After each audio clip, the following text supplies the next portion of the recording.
He was strong and aggressive on the lanes. He's been labeled the original cranker. But if you ask Mark Roth, he was just a Jewish kid making a living. The righty from Brooklyn's grip it and rip it style went against the smooth, classic, conventional game of the time. But his grit, practice regimen, and determination led him to a Hall of Fame career and recognition as one of the great pioneers of the sport.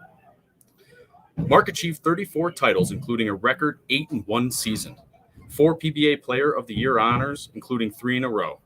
In 1975, he threw a .299 to win his first championship. In 1980, he became the first bowler to convert the 7-10 split on television. He was inducted into the PBA Hall of Fame in 1987 and the USBC Hall of Fame in 2009.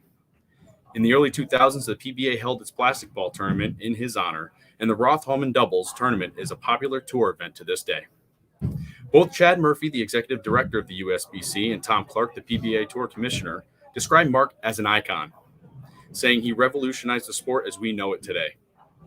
He was and still is admired by many in the sport. Tonight, we honor the memory and career of Mark Roth. That picture is worth 1,000 words. Going for number 9. Get it, Mark. Well, Bud, that definitely gave him the win of the game. No? Up on his toes. This is the shot that could lock it up. You got it. Earl, earlier today you were talking with Roth on your... Now, Jay, we got a new millionaire.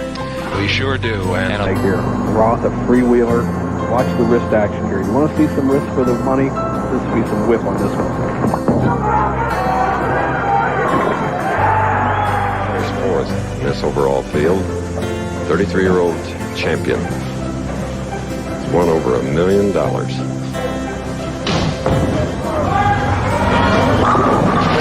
he lays one in the pocket. 10, but neither one of them happened that time. Roth is just going to go for one.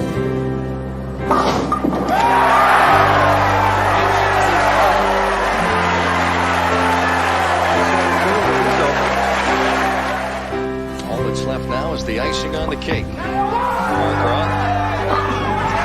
Oh, it's been his night all the way as he turns around and shows the fans his appreciation for their support. Look at that. They're standing up here in Buffalo. They do this every year, Denny. They give this standing ovation every year. But boy, it's well deserved this time.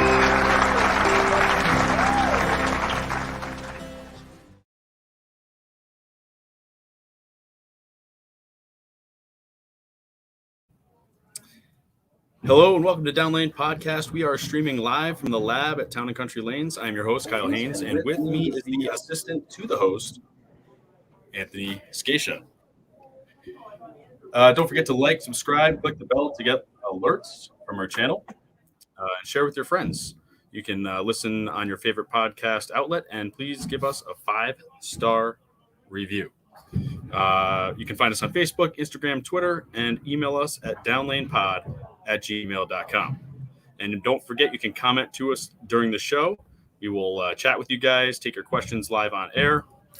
And on tonight's episode, we are going to be honoring and remembering the great Mark Roth. And to help us do that, we are joined by PBA Hall of Famer Parker Bohn the third, ladies and gentlemen, one of our biggest guests ever on the show. Welcome to the show, Parker. How's it going? How are you guys? Doing just fine. Thank you very much for joining us. We are honored to have you on the show here. Well, it's truly a pleasure to be here. That's for sure, especially on a night like this.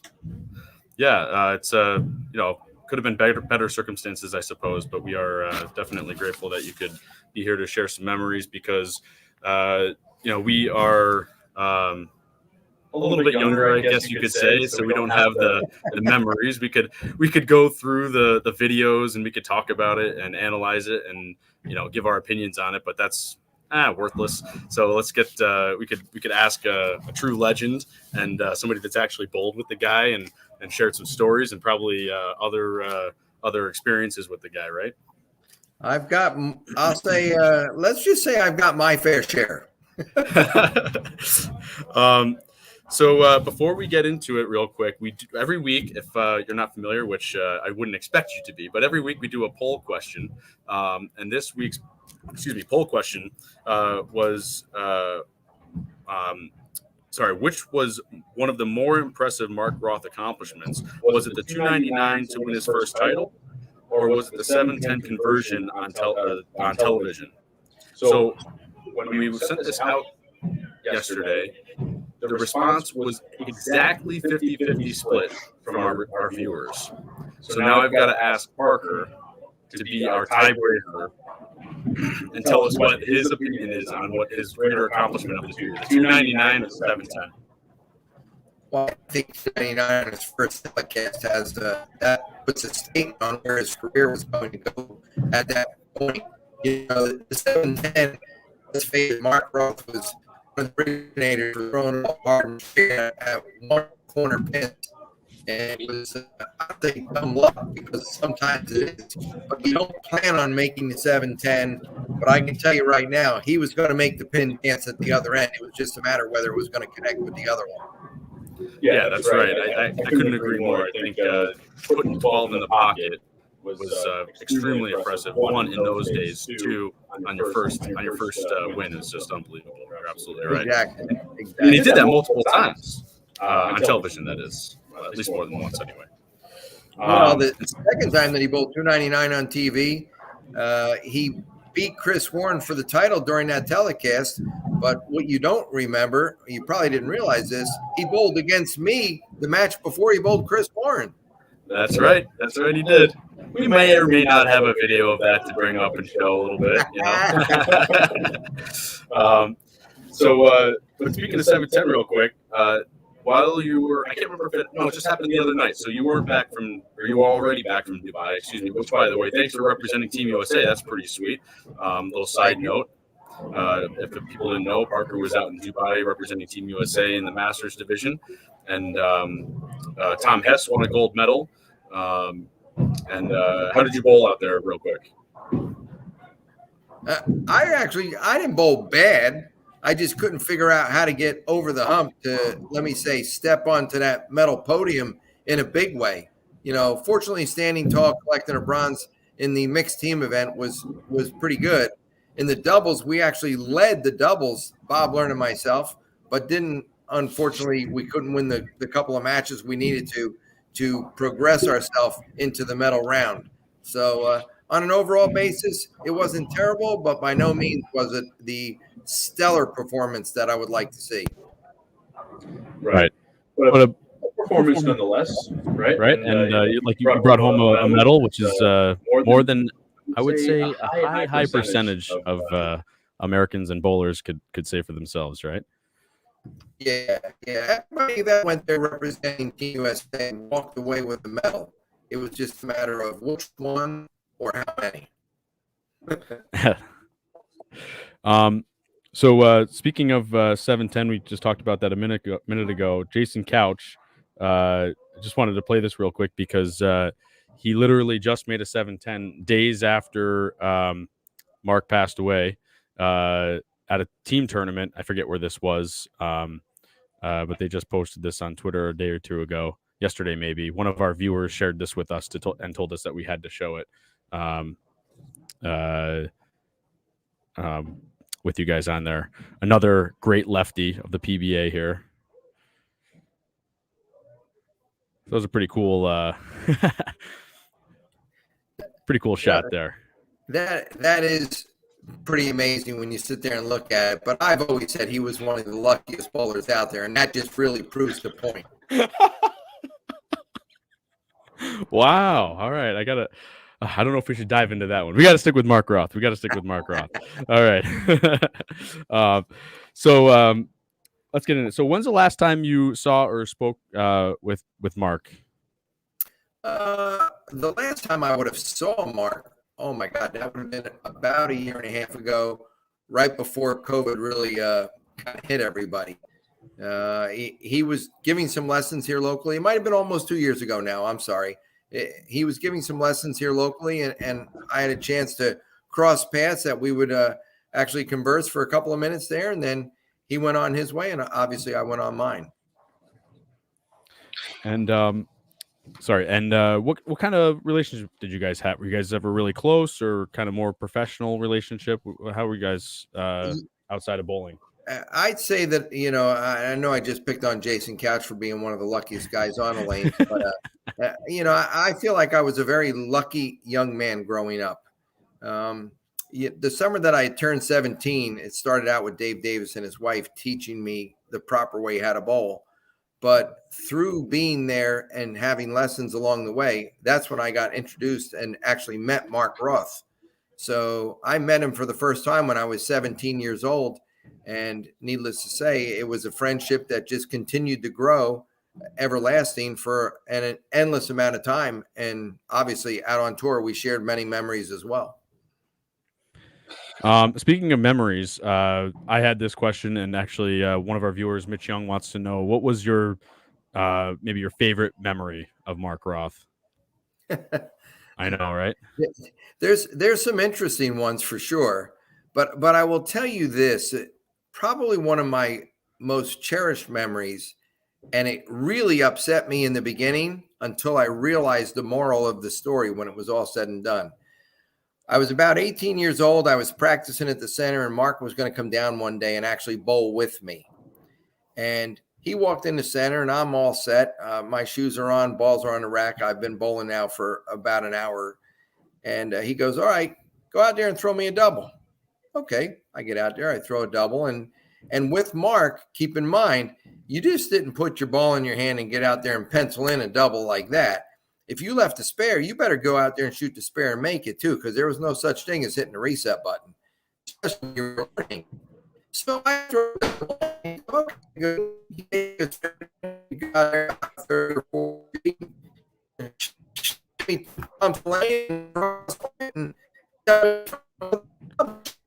Hey, Parker, I don't know if you can hear me. You froze there for a second. You still there? We're breaking up. Let's try to move a little bit. Okay. How's that? Yeah. All So right. we got a little bit of internet issues with you. Anthony doesn't have even a microphone to talk into, so it's just one of the greatest legends in bowling history of all time on on our podcast. It's not a big deal, it's not a big show or anything, You're right. I have no audio from you. I can't hear a thing you're saying. That's right. We'll leave him in mute. It's better that way. They don't want me to talk anymore. That's what they did. They what's it called? They sabotaged. Yeah, you might need to switch your camera and your mic USBs. Anyway, try that again, because halfway through the story there with the reset button. So when you left the spare, you didn't hit the reset button. You had to shoot it, right, because he wanted to see how you went about your spares. So, needless to say, I throw a double. You go out there and put a couple of pumps on the lane and cross wipe them, and my first shot would completely miss the headpin again. So you get relined up. Take me a couple of minutes. I get lined up and throw a double. You go great, and get out there and do it again. Well, this happened about a half a dozen times. We're about an hour and a half in, and finally, I throw him a double. He goes, "Okay, great seeing you. I'll run into you again in a couple of weeks." And he walks out the door, and I'm like, "Are you kidding me? I thought we were gonna bowl. Get it on. I'm 18. I'm a young punk at home. I want to bowl against Mark Roth." Well, as upset as I may have been at that moment, I'm telling you right now, it was one of those life learning lessons that taught me so much in just a 90-minute time frame. So, he made me become a really good player in a matter of a short period of time. So, what part of that lesson would you say, to the viewers that maybe you didn't understand then that made sense now? The actual practicing of the spares, or what was the thing that really hit home for you? Well, after he went out there and he put two pumps on a lane, obviously the lane got really tight at my break point where my ball was supposed to pick up and go through the pins. And that he made me learn how to adjust on the lane and make a move, whether it was with a ball, whether it was with my hand position, whether it was with speed. He was forcing me to become a better player. He felt like I was a really good player. And Mark even told me that. He said, look, I'm going to help you many times along the way, but just understand this, as good as I would like you to get as a friend, just know if we bowl each other in a match somewhere for those 10 frames, I do not know you. You're a ghost to me. You're an enemy. And after those 10 frames, win or lose, and don't get me wrong, he looked right at me and goes, I won't be happy if I lose. But he goes, win or lose, we can continue our conversation right afterwards. So Mark famously bowled at Rainbow Lanes in Brooklyn, and I was reading an article from years ago that he explained how he bowled on every single lane throughout the house. Back then, and I'm sure that there's still houses that are like this, but back then, every single lane was different. If every time you showed up on 5 and 6, you had to play 5 and 6 this way. If you showed up on 11 and 12, you played it that way. And that really taught him how to play the gutter, and it taught him how to play 4th and 5th arrow, et cetera, et cetera. So, do you think that people practice this way still? Do you think that's what made him a great bowler? Do you think the thoughts on the modern game today with technology and patterns, is that type of practice regimen still exists today, do you think? I believe it does. I think it does, depending on the bowler and how good he or she wants to get. Mark made himself play on all those certain parts of the lane. He definitely walked let me say, beyond the foul line, so to speak, to try to figure out what was going on past the foul line all the way down to the pins.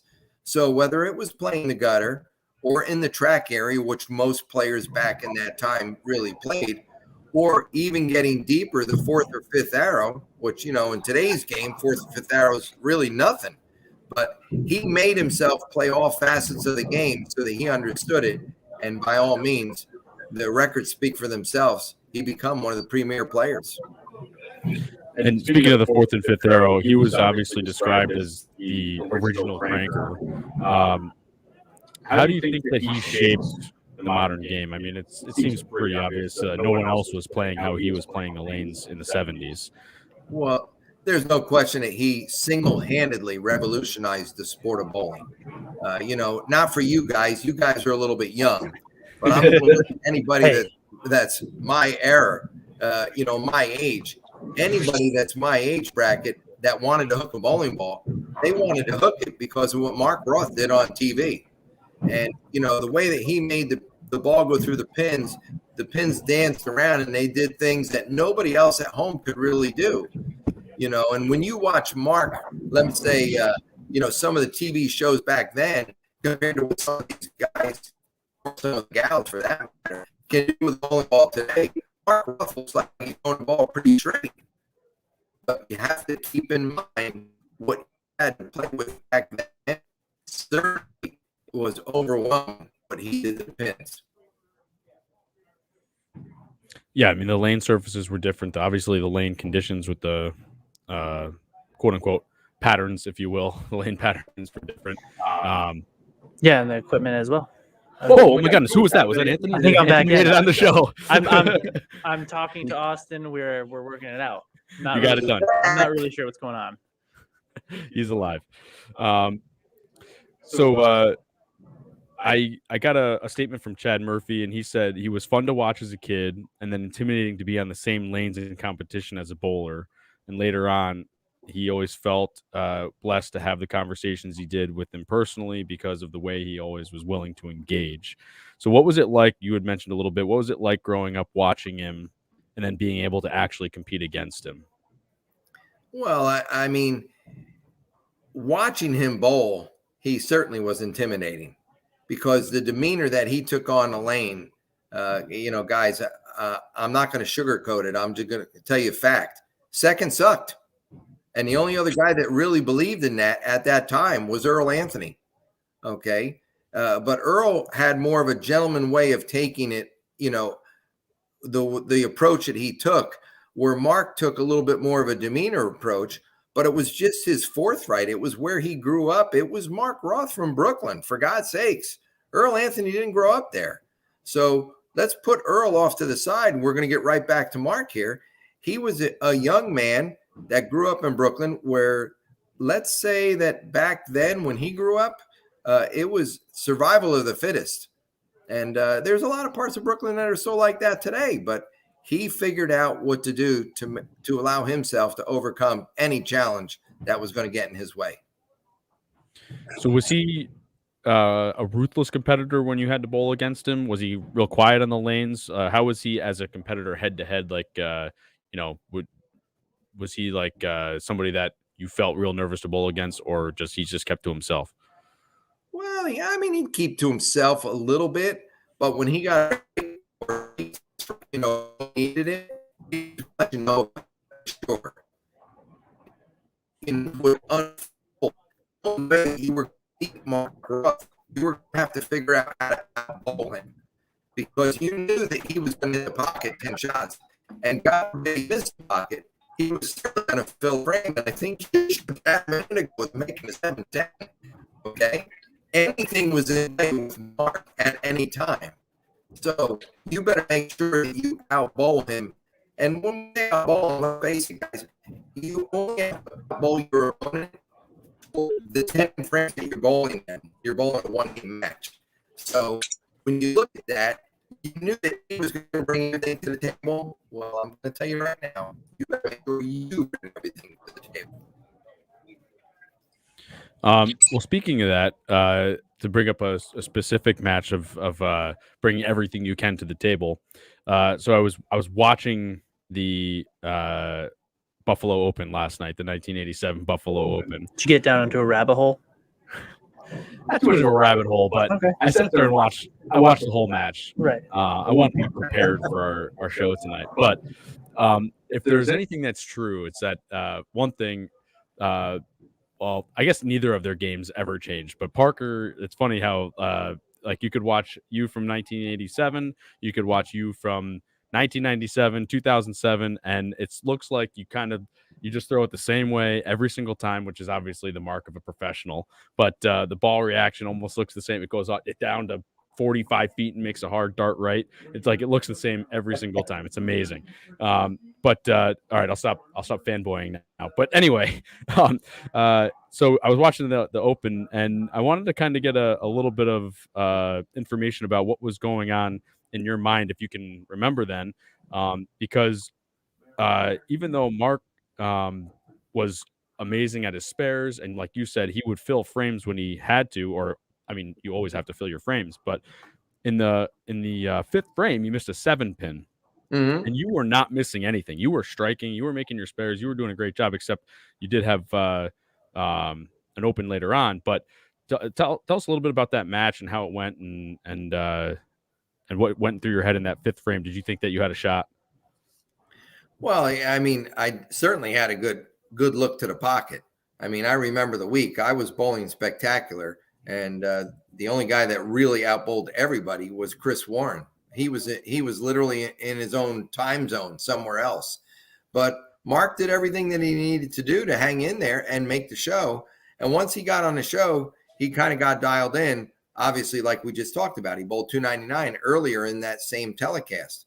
Well, then when I find myself bowling Mark, I already know it's not going to be a lot of, hey, kid, nice shot, or 5 here and 5 there. And Mark's going to go about his business. And he taught me a long time ago to go about my business. And when it's all said and done, we would shake hands and move on from there.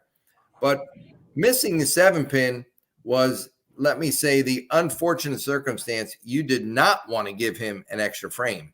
And that's bluntly what I did. And I classify it a lot of times as he was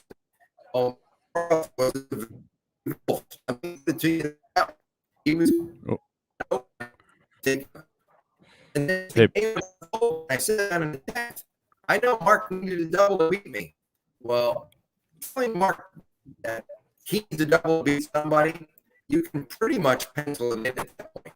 The ball's going to get to the pocket. It's just a matter of whether they're all going to fall. And he drew great clutch shots, and As my good friend, may he rest in peace, he did what he needed to do at that moment in time. I'll tell you, he did. He would literally grip and rip it. And something that was interesting that I noticed on his thumb, because I know that he grabbed the ball, or at least that's what the explanation is that he was a grabber, right? He would grab his grip.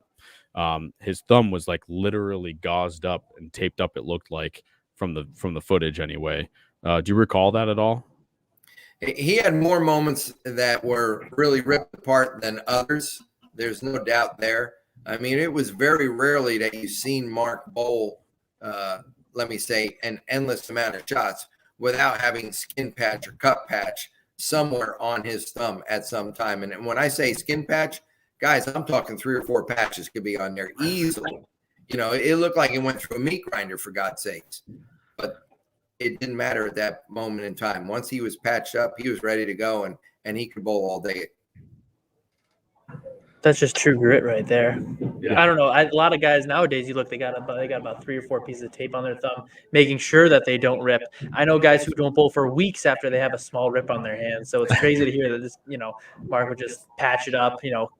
Probably took the lighter to it like my dad used to do. He put the new skin on it, and they lighter it up, and then he's ready to go for another 8 games or so. That's crazy. That's the mindset has changed in so many years. Well, it's changed a little bit, but I can tell you right now, it was a man's game at that moment in time, and he lived it, eat it, breathe it. He did all of it.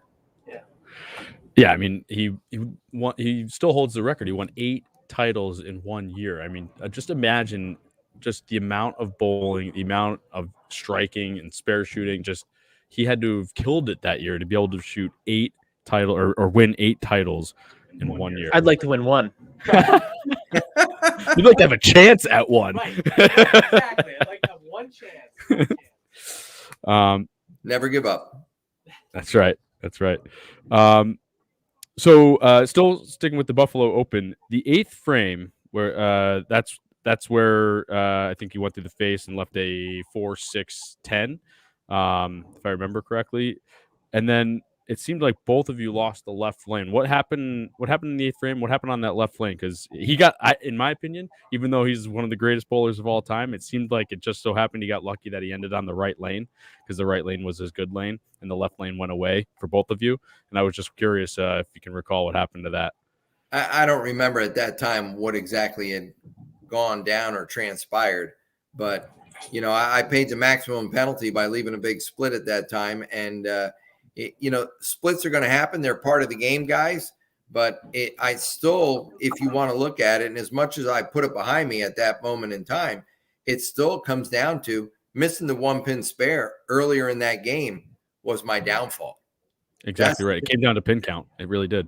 Yeah. I mean, it comes back to haunt you. It's amazing to me. I watched an endless amount of bowlers through the years, and how many of them, when they walk off the lanes after the last game, go, "Oh, I missed the cut by 8 pins. God, would you believe I left that ring in 10 or that solid 8 in that 9th frame or the 10th frame?" And they don't think about the 4 1-pin spares that they missed the 6 games earlier. They didn't cause anything. It was only that one shot that they remember. So right. I guess that's the way I look at it. I look at it. You got to make all the spares, no matter what. Yeah. No matter what up there. You left it. If you leave it, you got to learn how to make it, because you're gonna leave it again. So, it's crazy to think about. People think about that one split or that one. He missed the spare, and I missed the spare. Yeah, but if you needed that 1 in the 10th to win, but you missed 2 opens. Well, yeah, I'm gonna be. For me, if I made that spare that I don't miss, you know what I mean. That's about all I'm good for these days, is making spares. That's true. So that is literally about it. That's it right there. I'm good at making spares. That's what I'm gonna stick to my name every time I go somewhere. A guy just doesn't miss a pin out there. Oh, here we go. Austin got the video up here. Not only has your swing not changed, but really, Parker hasn't changed much in 30 years. Almost 40. Can you believe that? This is 25 years ago. Almost a little while. Almost 25 years ago. You can do math. I'm not going to do the math. I don't know. That's a skinny lefty. What are you throwing there? It looks like I got a rhino in my hand. Is that what it is? That's not. That is not a rhino. I can tell you right now, that was one of the only 2 telecasts I ever made that I did not have a Brunswick ball in my hand. 34 years ago, by the way. Is it a Columbia? That one might have been an ebonite. Okay. I thought I saw a circular shape on it. That's why I was curious if it was a. It's Columbia, possible. I threw Columbia on one show. I threw ebonite on another one, but I honestly do not remember what ball that was. Oh, but that's we had to start it there, Austin. You had to start it there. Anyway, yeah, it's that was the tough spot right there. But yeah, it's I forget who was commentating back then, but he said Mark threw a Verapapa 300, which was all strikes on the right lane only, no, not on the left lane. But anyway, so in a Bowler Journal article from a few years ago, Mark said, I try to bowl and leave, kind of referring to having to stay and do autographs and whatnot. This was probably back in the 70s or so, maybe even the 80s. Did he kind of eventually come around to interact with and kind of be more of a what's the word I'm looking for? Spectator player or kind of a fan player, be more open to the fans? Well, he certainly did when his ball wasn't doing the talking as much as he would have liked it to. You know, he still loved being in a bowling center or being in a bowling facility. And, you know, when I say that, his heart was in bowling through thick and through thin. And as we all know, you know, later on in life, between him having a stroke there and being a little bit, I'll say behind the scenes, so to speak, not being the player on the lanes that he would have loved to have been, he was still around in the bowling centers. And at that moment in time, he had zero problem signing autographs because then somebody wasn't getting in his way. And, you know, it's funny when you say about his autograph, I will tell you this. Through the years watching him sign, Mark's is and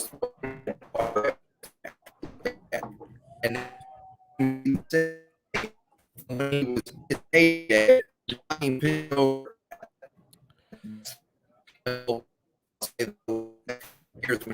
around and at all.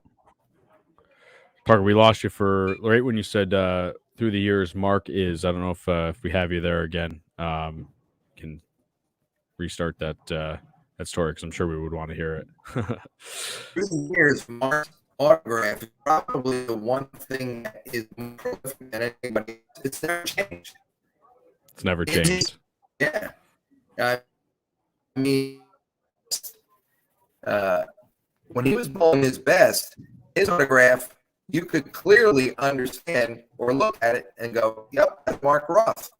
And through the one thing pretty much is that me wiping out or you? I think yours is dropping out, but I would have to argue that your signature is pretty darn recognizable as well. I don't think it's changed much because either my brother or I or both still have a I tried to find it, but I couldn't find it. Our Parker Bohn the third bowling pin from our pro-am days when we were youngsters, which my brother Danny had to remind us that we bowled at the Bowlers Club. Yeah, that's right. Pretty sure my dad said he was gonna beat you. He did make the cut. Yeah, but he said, I'm gonna go over there, and I guess this is a story I was told. He was at the bar, and you were bowling. I think he had to bowl you match play or something, and he said to one of his buddies, "Yeah, I'm gonna go in there. I'm gonna win the whole thing. I'm gonna kick Parker's, you know what." And I'm pretty sure you bowled him, and you probably beat him by about 50 or 60 in that game. I think that was the E or Cheetah, whatever that was back then. So that had to be your bread and butter. Yeah, but I'm just saying. I mean, he beat him by about 50 or 60, or maybe 100. Who knows at that time? You know what I mean? I remember he told me, "I'm gonna go in there. I'm gonna win the whole thing," and yeah, it never just happened. You know, I'm glad he had confidence at least. But he did, Parker. That's right. I'm sure you probably remember the moment. You probably think, "Yeah, I probably bowled Jack. Yeah, probably was that time I beat him by about 100 or 120 or who knows." Your dad did have to make sure to tell us that he had to strike out to beat Mark Roth too. I believe. I don't know if it was a regional or a tour stop, but he did mention that he had to strike out to beat Mark at one time. And he probably didn't do it. Did he do it? Well, I believe he said he did it. I don't know. Wow, that's pretty good. We'll have to come out here and he's tell in the us. back. But, He's in the back right now. All right. But I would love to hear that story. The man never stops working.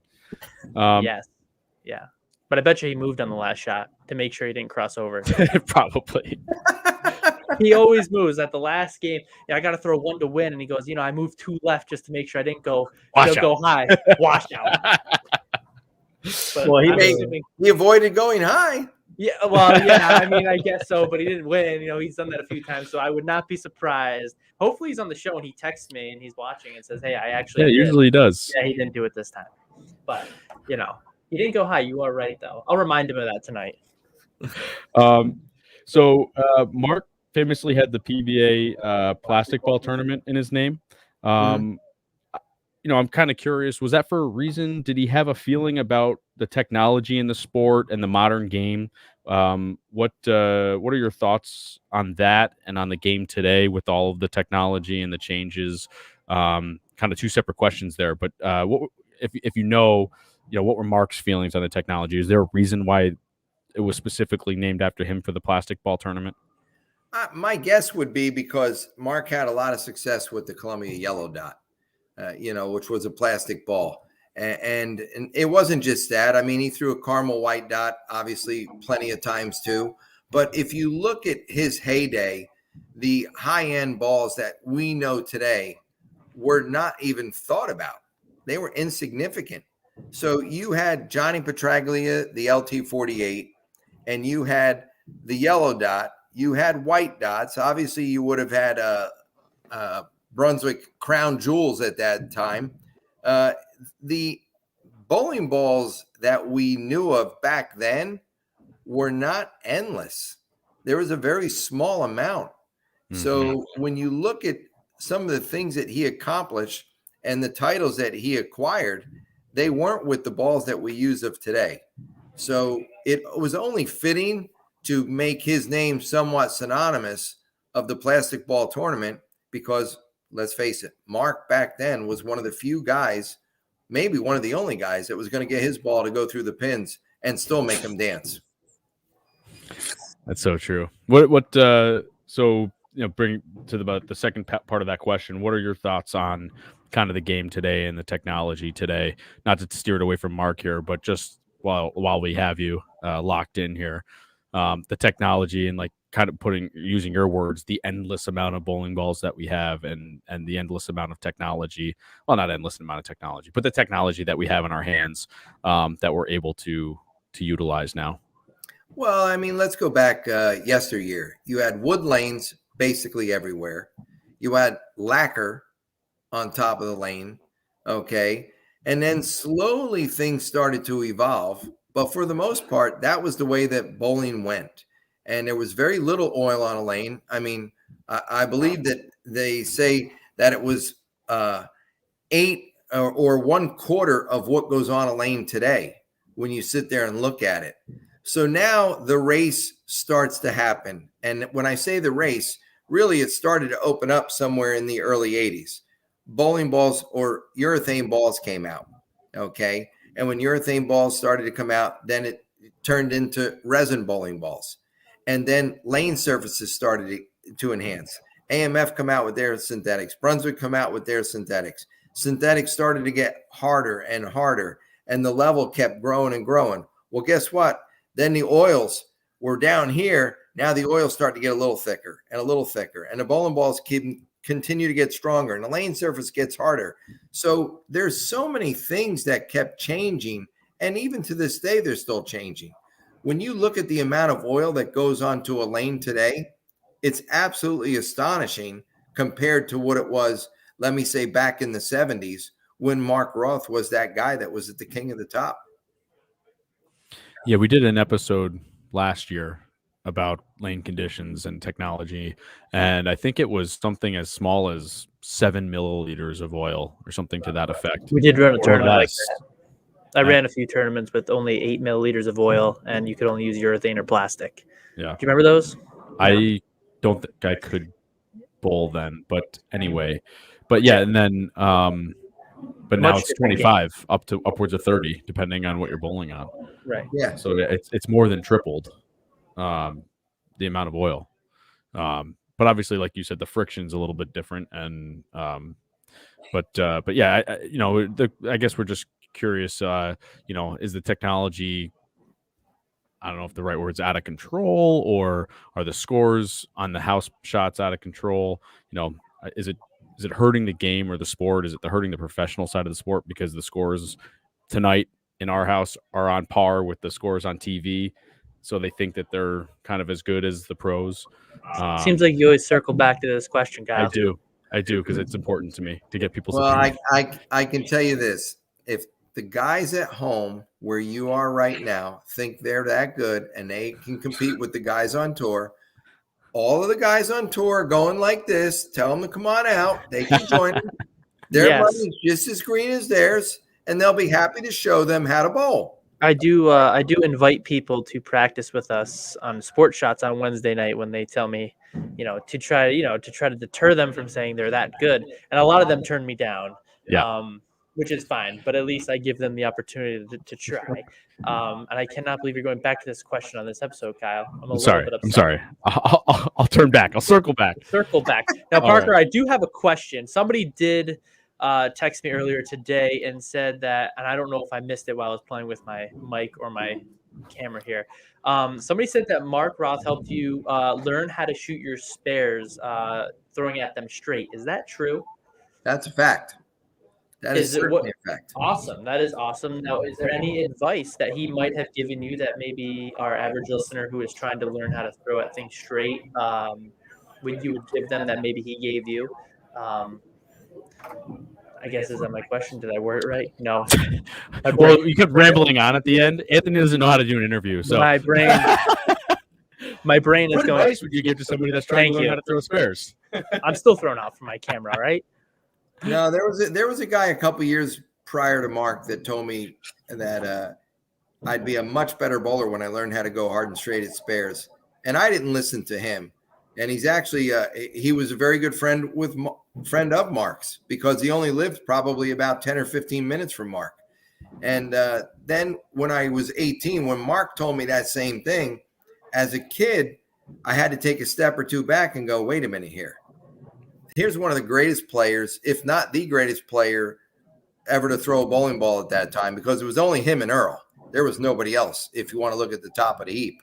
And this guy is a couple-time PBA Player of the Year, won so many titles out on tour, and he's telling me that I'm not going straight at spares that I need to.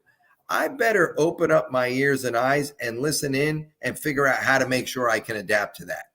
And sure enough, once I realized that and started going much straighter at spares, well, the sky really turned out to be the limit at that point. You're filling frames, folks. The game is made of strikes and spares. And I know that there's more strikes today than there were thrown back in the 70s and the 80s. But at the end of the day, especially when it comes down to certain things in a match, guy fills those frames most of the time, usually walks away victorious. Not all the time, but most of the time. I'll tell you. So the answer is listen, because there's a lot of bowlers that hate to listen to other people. Listen to people's good advice. That's great. So when I try to help people, I'm going to be like, yeah, bowlers don't like to listen to people. Well, you better listen to me today. I'll help you out a little bit. Bowlers hate to listen. It's okay. Let's see. So what else do I got here? What would you say was Mark's legacy? Mark's legacy. I think that one of the things that you can put a stamp on it, and I know that Walter Ray is really, really good at spares, but Mark's spare game, like we just got done talking about, was superior and second to nobody. It wasn't just a matter of making your 1 and 2 pin makeable spares. His split conversion was pretty much off the charts. His completion, going about what he needed to do, was off the charts. And right behind that, or probably one of the biggest thresholds for Mark, at least, and I've heard this from everybody, if the man needed a double or actually a triple in the 10th to beat you by a pin, you can rest assure you that they were all going to fall over, because he had that uncanny way of getting his ball to the 1-3 with plenty of power, or let's say enough power to slap the 10 or trip the 4 in a way that you were picking your ball up and moving right along. On to the next. Pretty much. And what would you miss most about Mark? I think that the thing that I'm going to miss the most about Mark is that laugh and the guy that you could get to be on your side by simply getting him a cup of coffee. That's as easy as it was, guys. You know, Steve Hardy, he was owner of a bowling center in New Hampshire, and he ran a big event up there for a number of years. And Steve told me one time, he said, yeah, he goes, Parker, I got Mark Roth coming in. He's going to come in for the weekend and be part of the event. I said, oh, that's great. He goes, what do you think about that? I said, Steve, I don't care what you're doing with him or if you're paying him or not paying him. It's not for me to decide. But do me a favor. Get a cup and tell him that's his cup for the weekend, and he can have as much coffee as he wants by going over to the machine over there. You will win him over, hands down. And that's exactly what he did. That's Steve, my kind of guy. I love less coffee. than 24 hours later, Steve come up to me and he goes, oh my God, did you hit that one right on the head? He goes, Mark has got a smile on his face all day long, and all he's got is a cup of coffee in his hand. It's got nothing to do with a beer or liquor because Mark didn't drink. But if you give him a cup of coffee, he was in. The other thing is, make sure that you pay the tab, because Mark was not reaching into his pocket to pay anything. And I'm not the only one that will tell you that. There are a lot of other players that will tell you that. That's incredible. Coffee all day and they're happy. Yep. That's right. Didn't drink or anything. Man, maybe I need to try some coffee. I don't drink coffee. Got to try some. You don't. You're going to get, you think how much better you get when you have one. If I get better, all credit goes to you for telling me that. Yeah, he doesn't need any more energy. What do you mean?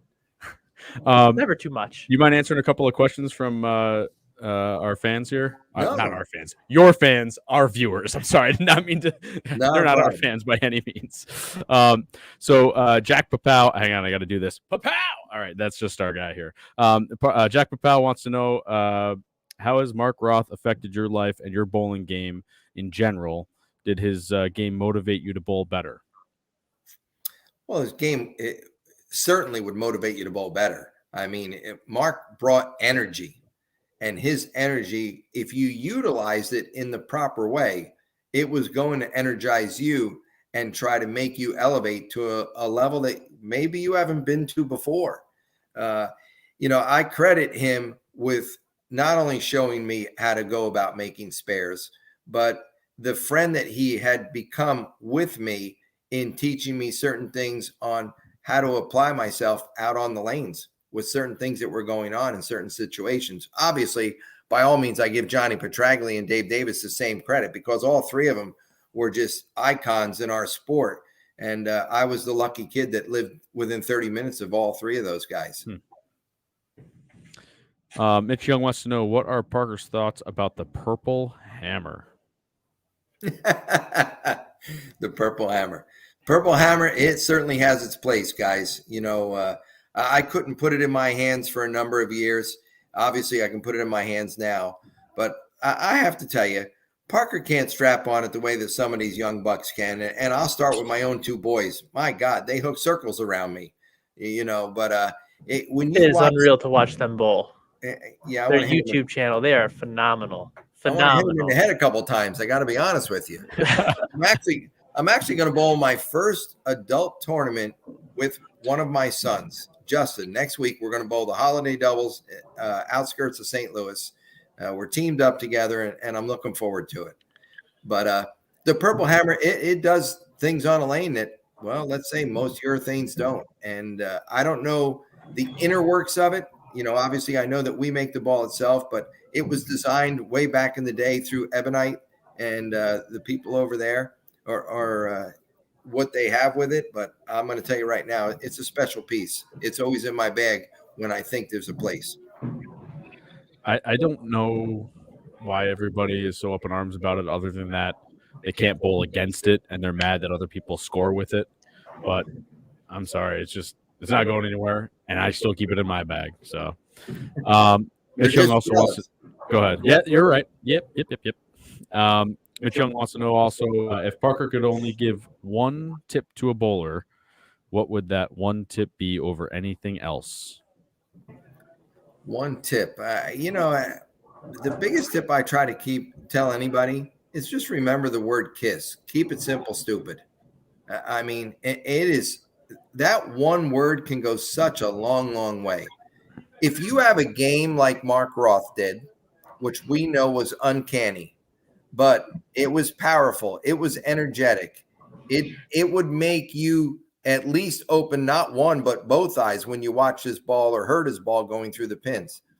But if you can't repeat it, you better take a couple step backs and learn how to keep it simple. And the stupid clause is just in there because too many people try to do too many things.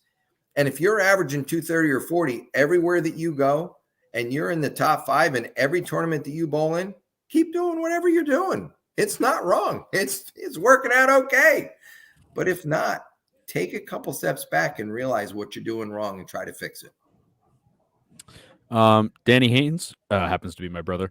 Wants to know, how did Parker come to be so fluid with his approach and ball release? Also a fanboy. Also bowled with you in Albany at Bowlers Club in a pro-am. It maybe had something to do with thousands of games on the lane. I did run track when I was in high school, and I'm going to be the first to admit I was not the star standout. Okay, guys, I was the guy that was probably the bottom 3 of the field coming around when the guy was sitting there going, are you guys going to get done today or tomorrow? But I tried to do a lot of things out there on the field. I played a lot of different things in sports growing up, but bowling was something that I always came back to and loved it, and tried to make my game as good as I could, or let's say as smooth as it could be. And fortunately, and I'm going to knock on wood, that it has its moments that it still has a little bit of fluidity to it, even if I do work out some of the kinks. And Jack Papel, another question from Jack. What is your favorite ball to throw at the moment? Oh my God. The favorite ball right now, I've put my hands in our 2 quantums that we have. The latest 2 quantums that we've just come out with, I'll say I kind of liked the quantums growing up, even though I didn't throw them a lot. I threw them a little bit, but these latest 2 quantums that we've got, the solid and the pearl that are out there, are really, really sharp pieces, and I love them to death. I was watching back, a bunch of Mark Roth videos, and I don't remember the tournament. Oh, actually, it was when he bowled against Walter Ray, I think, and they were both Brunswick at the time, and the entire rack was just filled with purple quantums. Like, I think they were purple quantums, weren't they, back then? Too young for me. Purple and black. Yeah. Okay. But the whole rack was purple quantums. It was like they just were not throwing anything else, and everybody was Brunswick back then, or almost everybody. And I just thought that was interesting that you brought the quantums up, and that's what they were throwing 30 years ago. You have one. Maybe you should throw it tonight. I do have one, but it hooks too much for me. I can't use it. The purple one was a hook and ball, so there must have been a fair amount of oil on the lanes. And if I remember, Mark winning the IOF Foresters Open up in Toronto, Canada, that place was always on the tighter side, by all means. So it wouldn't surprise me if he had one of those in his hand. And that was his final championship in 1995, right? I think, if I recall correctly. I was 1 year old. We get it. You're young. I just don't remember. I researched it, and my mic went out. I'm all lost, and oh my goodness. So I was also not alive. Okay. There you go. Austin. See? Come on. All right. Well, Parker, we really appreciate it. Do you have any anything to plug, or any channels or social media stuff, or your pro shop there, or Brunswick? Well, I mean, guys, every one of my titles I've ever won, fortunately, has been with a Brunswick branded bowling ball. Through thick and thin, we have our ups, we have our downs, but we've now got 7 brands out there on the table. And I'm going to tell you right now, we are not missing a single digit. Everything from start to finish. We've got balls that go straight. We've got balls that hook circles around other bowling balls. We got balls for a lot of oil. We got balls for a little bit of oil. But I'm going to tell you right now, I've always had nothing but confidence when I grab one of our bowling balls and put it in our hand. And I see no reason why you or any of your listeners shouldn't have one of them in their hands. So make sure you check your local pro shop for that. You'll find out it'll work great. The other thing I'd like to say is you can go out and check my son Justin, his YouTube channel. He does a phenomenal job there making videos and putting things. I am certain he's going to put something together with the two of us bowling this doubles tournament next week in St. Louis. I just hope he doesn't throw me under the bus too badly. Hopefully I can hold my end of the bargain, but we'll have to see how that works out next weekend. Usually when I bowl with my dad, it's, he usually carries us. Kind of grab the coattails and ride, you know what I mean? So hopefully you do that for him as well. Hopefully he bowls better than I normally do, but good luck out there this weekend.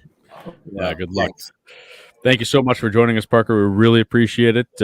You're absolutely, thank you. One of our highest profile guests so far. Yeah, sorry for the internet troubles. Sorry for the troubles, but we appreciate you coming on and hope you guys have a great rest of your evening.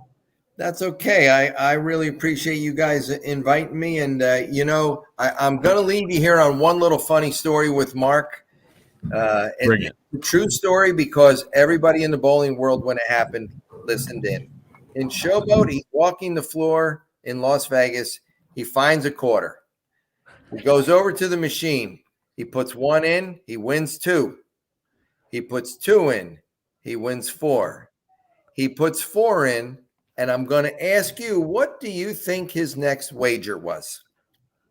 Naturally, you're going to say, you got to put the 8 in and right. Go again. Nope. He went straight over to the cigarette machine, put 8 quarters in, got a pack of cigarettes, and told everybody he won a pack of cigarettes by 5 on the floor. So that's just the person he was. He would really have a fun time telling, I'll say, little stories, big stories, but he just always wanted to make sure that when he was not on the lanes, he was laughing about something.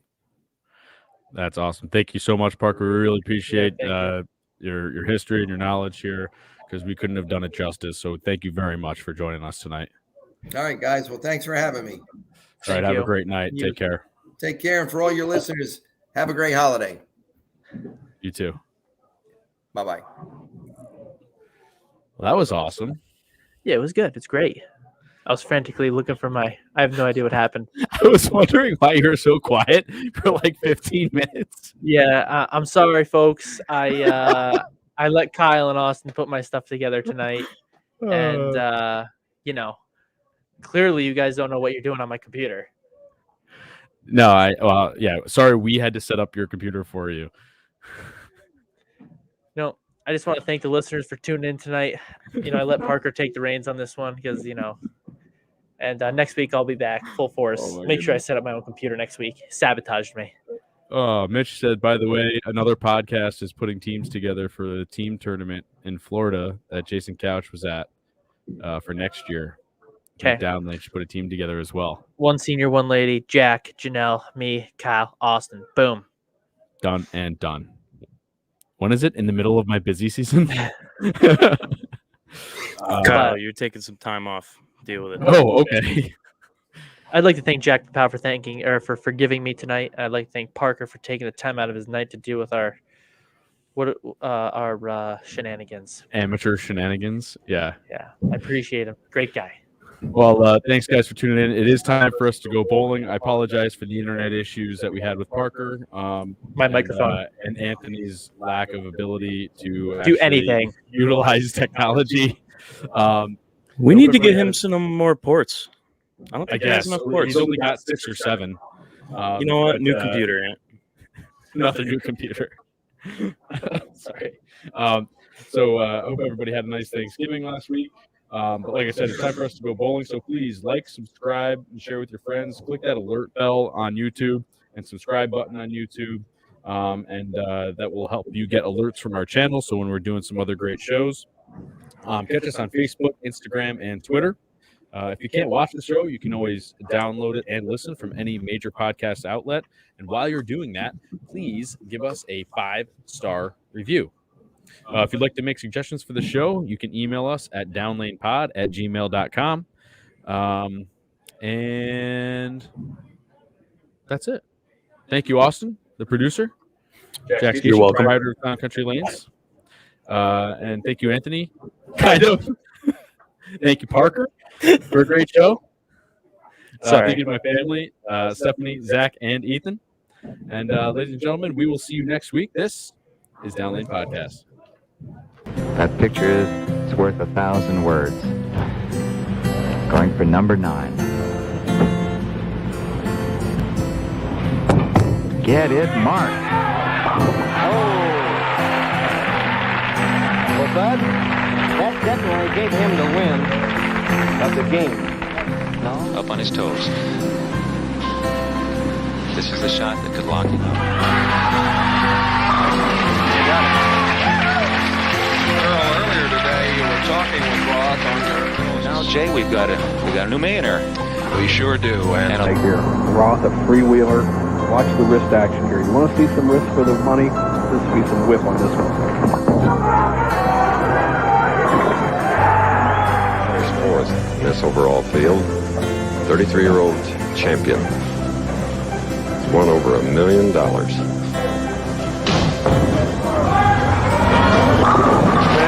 he lays one in the pocket. 10, but neither one of them happened that time. Roth is just going to go for one.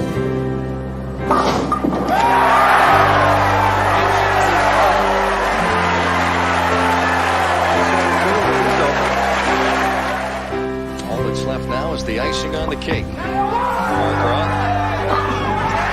Oh, it's been his night all the way as he turns around and shows the fans his appreciation for their support. Look at that. They're standing up here in Buffalo. They do this every year, Denny. They give a standing ovation every year. The boys well deserved this time.